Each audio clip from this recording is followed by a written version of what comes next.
যে যাই করো যাইতে হবে কবরে। ওরে নবী চিনলে আল্লাহ শান্তি দিবে তোরে, ঠিক কিনা? ওরে আশিকের টেনে নবী নিবেন বুকে, আশিকের টেনে নবী নিবেন বুকে।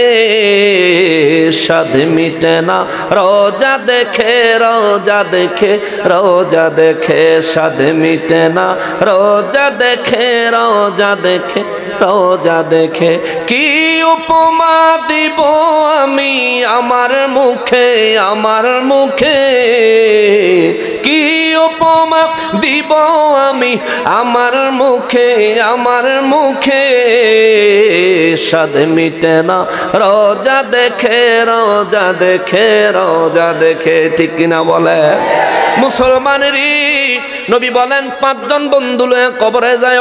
1 নম্বরে আমি নবী, 2 নম্বরে হলো কোরআনুল কারীম, 3 নম্বরে 5 ওয়াক্ত নামাজ, 4 নম্বরে রমজান মাসের রোজা, 5 নম্বরে হলো দান সদকার আমল। জোরে বলেন সুবহানাল্লাহ। নবী গো রহমাতুল লিল আলামিন, আপনারে বন্ধু বানাইলে আমাদের লাভ হবে কি? নবী কয় আমারে বন্ধু বানায়া আমার যে উম্মত কবরে যাবে, ফেরেশতা যখন জিজ্ঞেস করবে মার রব্বুকা, জবাব দিতে না পারলে আমি নবী আগেই দরখাস্ত কইরা রাখছি, আল্লাহ আমার উম্মত জবাব দিতে না পারলে দ্বিতীয় প্রশ্নের সম্মুখীন হওয়ার সুযোগ দিয়েন। নবী কয় উম্মত দ্বিতীয় প্রশ্নের সম্মুখীন তুমি যখন হইবা, ওয়ামা দিনুকা, জবাব দিতে না পারলে আমি নবী আগেই আল্লাহ দরবারে দরখাস্ত দিয়া রাখছি, আল্লাহ যদি আমার দিনুকার জবাব দিতে না পারে গো আল্লাহ, আমার উম্মতের 3 নাম্বার প্রশ্নের সম্মুখীন হইতে সুযোগ দিয়েন। আমার নবী কই উম্মত যখন দেখায় আমি নবীর দেখায়া কইব মা কুনতা তাকুলু, এই ব্যক্তি সম্পর্কে, এই ব্যক্তি সম্পর্কে তুমি কি বলতা? মা কুনতা তাকুলু ফি হাক্কি হাযার রাজুলুল্লাযী বুইসা ফীকুম, এই যে ব্যক্তি তোমাদের মাঝে শিক্ষক হিসেবে আগমন করেছিলেন, এই ব্যক্তি সম্পর্কে তোমার আকীদা বিশ্বাস কি ছিল? নবী কয় উম্মত দুনিয়ায় যদি আমি নবীর মহব্বত তোমার অন্তরে থাকে, আমি নবীর তাজিম তোমার আমলে যদি থাকে, আমি নবীর প্রেমের কারণে জীবন দিত তুমি যদি তৈরি থাকো রে, তোমার আমল কম হইলেও কবরে যখন আমারে দেখে কইব এই যে ব্যক্তি উনার সম্পর্কে দুনিয়ায় আপনার আকীদা কি ছিল? আমার নবী কয় আমার সঙ্গে মহব্বতের সম্পর্ক থাকার কারণে আমি নবী তোমার প্রশ্নের জবাব দিতে দেরি হইলে আমি নবী নিজে তোমার প্রশ্নের উত্তর দিয়া আমি নবী বলবো আমি কে তারে জিগায়ও না, বরং আমি সাক্ষী দিতাছি এইটা আমার পাগল উম্মত। জোরে বলেন সুবহানাল্লাহ, তাকবীর, আল্লাহু আকবার, ইয়া রাসূলুল্লাহ, আলে সুন্নাত ওয়াল জামাত জিন্দাবাদ। মুসলমানের এই জন্য নবী বলেন আমারে বন্ধু বানায়ো। ও নবী কুরআন বন্ধু কেন বানাবো? কেন কেন কেন? আমার নূর নবী বলেন যে ব্যক্তি কোরআনের বন্ধু বানাবে, ও মুসলমান নবী বলেন যে ব্যক্তি কোরআনের বন্ধু বানাবে, যা আল কোরআন ইনদা রাসিহি, ওই ব্যক্তির কবরে শোয়া দিলে তার মাথার কাছে কোরআন তার বন্ধু হইয়া দাঁড়ায়া যাবে। বন্ধু না শত্রু? এগরে আছে না? এই আস্তে আস্তে আমি আমি আমি বলি, এই এনো কয়জন আছে? 1 2 3 4 5 জন। 5টা দাঁড়া, দাঁড়াও দাঁড়াও, কথা দাঁড়াও দাঁড়াও দাঁড়াও না, এই 5 জন দাঁড়াও না, এটা একটু ঠেলে দাঁড় করে দিনছি, দাঁড়াও। আরে বেটা কিছু কমু না, এদিকে তাকাও, আমার দিকে তাকাও, দাঁড়াও। আচ্ছা আচ্ছা এই চুপ চুপ, এদিকে তাকাও, আমার দিকে তাকাও। এই তুমি এনো আইও, এই এই হলুদ চাদরওয়ালার কাছে আইও। এই তুমি আছে না, তুমি ওই যে লাল টুপিওয়ালার পিছে যাও, যাও লাল টুপিওয়ালার পিছে, তোমার পিছে তো আরে এইবার। তবে আনন্দের সংবাদ হইলো এই বাচ্চারা বাড়িতে ঘুমায় থাকতে পারতো, ওই দোকানে টোকানে গিয়ে বুট বাদাম খাইতে পারতো, কিন্তু এরা মাহফিলের একেবারে সামনে আইয়া বইছে। এটাও আল্লাহর রহমত। পরিবার অবশ্যই ধার্মিক ধর্মীয় শিক্ষা দিছে, কথা কোন ঠিক কিনা? এর লাগে দুষ্টামি করুক আর যাই করুক সামনে আইয়া বই রইছে। আমরা তা করে অপমান বা শরম দেওয়ানোর লেগে না, আমরা একটু আলাদা করে দিলাম যাতে ডিস্টার্ব না করে, দুষ্টামিটা যাতে করতে না পারে। হ্যাঁ বসেন, এরই ভবিষ্যতে সমাজ চালাইবো, এরাই ভবিষ্যতে এর থেকে আরো বড় বড় ওয়াজ মাহফিলের ব্যবস্থা করবো, কথা কোন ঠিক কিনা? তখন তো ওয়াজ মাহফিল করলো কিছু মানুষের জলে আছে না এরকম? তো ওয়াজ মাহফিল করে কি লাভ মানে ওয়াজ মাহফিল না করে তো কি এনো কি যাত্রা পালা করবো? এই চোর, ওয়াজ মাহফিল না করে মমতাজ বেগম না গান গাওয়াইবো, ঠিক কিনা বলেন? যেইতে আবার ওয়াজ মাহফিলের বিরোধিতা করে, এই যে খাওয়ান দাওয়ান করছে না এদিকে, হেইতে আবার দেখবেন আগে আগে খালি খাওয়ানোর ফাতিলার কিনারও ঘুরে, ঠিক নি? হেইতেই কেউ ওয়াজ মাহফিল করে কিন্তু আবার হেইতেই গিয়ে আগে খাওয়ানোর আনা গিয়ে ঘুরে আখাওরার ঘরে রাখাওরা, ঠিক কিনা কর? তুই খাইবি না, তুই ওয়াজের বিরোধিতা করছিস কি? তুই কি ওয়াজের পক্ষে কথা বললে তোর কি খাওয়াইতো না? তুই এক প্লেটের জায়গায় 4 প্লেট খা, তো যতক্ষণ পেটে ধরে অতক্ষণ খা। তোরা লেগেই তো, আমরা লেগেই তো করছে নাকি? কি কয় ওয়াজ মাহফিল করলে কি লাভ? তো ওয়াজ মাহফিল করলে কি লাভ? এটার ওয়াজ তোরে পরে করবো, কিন্তু ওয়াজ মাহফিল না করলে কি সওয়াব, হেড একটু তুই কইয়া যা। ব্যাকল কোরআন।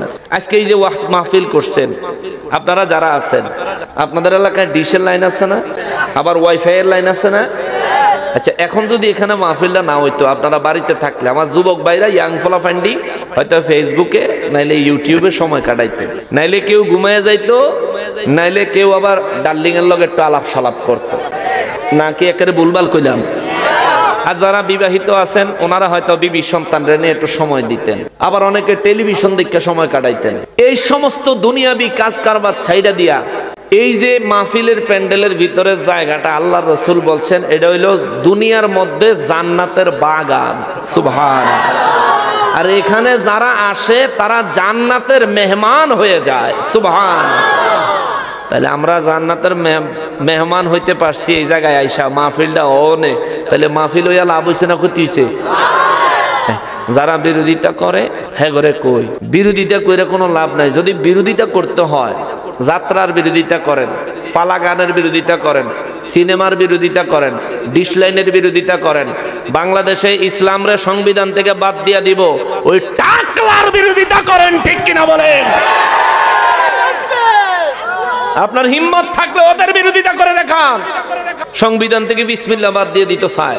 দেখছেন আল্লাহ কি কিক দিছে? একটা কিকে বাংলাদেশের টানে কানাডা তার একটা কিক দিছে, দুবাই তার একটা কিক দিয়ে আবার বাংলাদেশ, ঠিক কিনা বলেন? 3টা কিক দিয়ে দিছে। যা এখন বেচারা মুখ দেখাইবার জায়গাও নাই।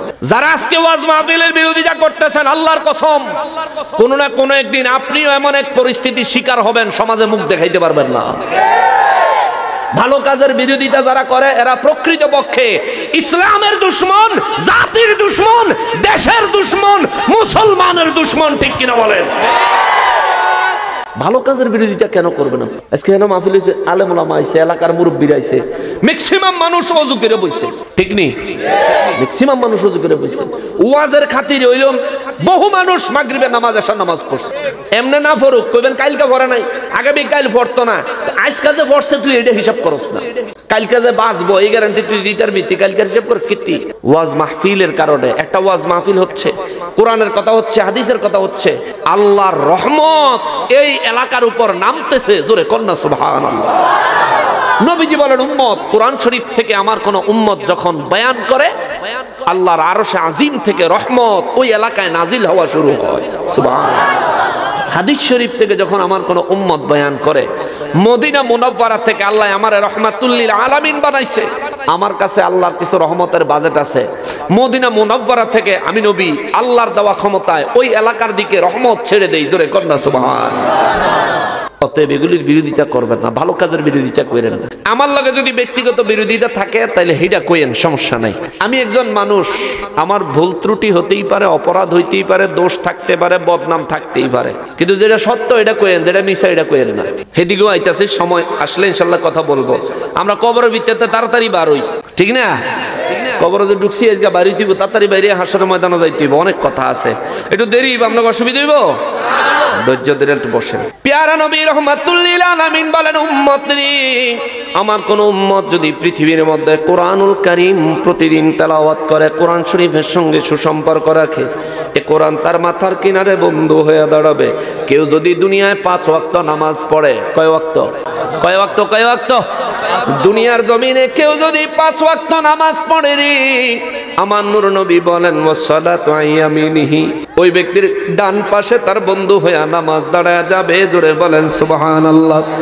নবী বলেন 3 নম্বরে কেউ যদি রমজান মাসের রোজাগুলি ঠিক মতো পালন করে রে, আমার ওই উম্মতের কবরে তারা বাম পাশে রোজা বন্ধু হইয়া দাঁড়ায়া যাবে, চিৎকার দিয়া পড়েন সুবহানাল্লাহ। নবী বলেন, উম্মত পৃথিবীর মধ্যে কেউ যদি বেশি বেশি পরিমাণে দান সদকা করে রে, এই দান এবং সদকাগুলি তার বন্ধু হইয়া তার দুই পায়ের কাছে কবরের মধ্যে দাঁড়ায়া যাবে। জোরে বলেন সুবহানাল্লাহ। নবী বলেন, দুইজন মুনকার নাকির ফেরেশতা আসবে, তারা আইসা মাথার দিক থেকে কবরে ঢুকার চেষ্টা করবে। কোরআন বলবে খবরদার এদিকে যাওয়া যাবে না, ডান দিক দিয়ে আসার চেষ্টা করবে। নামাজ বলবে খবরদার এদিক দিয়ে যাওয়া যাবে না, বাম দিক দিয়ে ঢুকার চেষ্টা করবে। রোজা বলবে খবরদার এদিক দিয়ে যাওয়া যাবে না। পায়ের দিক থেকে ফেরেশতারা আসতে চেষ্টা করলে দান সদকায় কইব খবরদার এই দিক দিয়ে আসা যাবে না, এই দিক দিয়ে যাওয়া যাবে না, রাস্তা বন্ধ, পাহারাদার হিসেবে আমি আছি। ফেরেশতারা কইব তুমি কে? কইব আমি তার দান সদকা। বাম দিকের জনেরে কইব তুমি কে? বলবো আমি পৃথিবীতে তার রোজা। ডান দিকের জনেরে কইব তুমি কে? বলবো আমি তার নামাজ। মাথার কিনারে যিনি তারে কইব তুমি কে? কইব আমি হইলাম কোরআনুল কারীম। বলবো তোমরা কেন কবরে আসছো? কইব এই লোক দুনিয়ায় ব্যবসা করছে, আমি কোরআন তেলাওয়াত, নামাজ আদায়, রমজান মাসের রোজা, দান সদকা করতে ভুলে নাই, এগুলি ছাড়ে নাই। আমার আল্লাহর এই বান্দা সব সময় আমাদের এই চারজনের সঙ্গে সুসম্পর্ক রাখছে, যার কারণে দুনিয়ার সবাই তারে সাইরা আজকে চইলা গেছে, কিন্তু আমরা চারজন তারে সাইরা যাইতে পারলাম না। জোরে বলেন সুবহানাল্লাহ। নবীজি বলেন, উম্মতের ফেরেশতারা জিজ্ঞেস করব তোমরা কতক্ষণ পর্যন্ত তার কবরে পাহারা দিবা? ফেরেশতারা কইব হাসর পর্যন্ত। হাসরের ময়দান থেকে পুলসিরাত পর্যন্ত, পুলসিরাত থেকে আল্লাহর এই বান্দারে জান্নাতে ঢুকানো পর্যন্ত আমরা চারজন তারে পাহারা দিব। সুবহানাল্লাহ। কোরআন তেলাওয়াত করেননি? কইরেন। 5 ওয়াক্ত নামাজ পড়েন বাবা, রোজা রাখেন, দান সদকা কইরেন। প্রতিদিন রাত আসে, প্রত্যেক রাতে ঘুমান। চিন্তা করেননি? ঘুমাইলেন, চোখ যদি আর খুলতে না পারে, এখন মরলে এখনই হিসাব দিতে হবে বাপ। এখন যদি মরেন এখনই হিসাব দিতে হবে। এখন মরলে এখন কবর দিয়ে দিলে এখনই হিসাব দিতে হবে। এখন আপনি কি মনে করেন 50 বছর পরে, 60 বছর পরে